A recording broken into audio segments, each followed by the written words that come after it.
how can we define the performance of the OGP Plus? In gas generation terminology, the term performance actually signifies two things.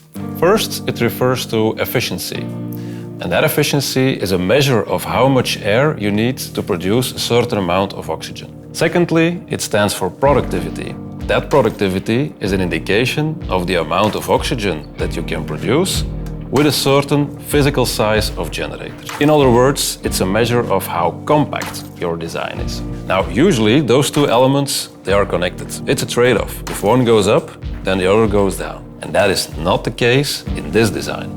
Our research and development team, in collaboration with a Belgian university, made a giant leap forward.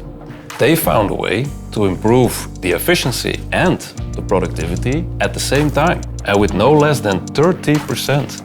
Our design sets a whole new performance standard for the oxygen market.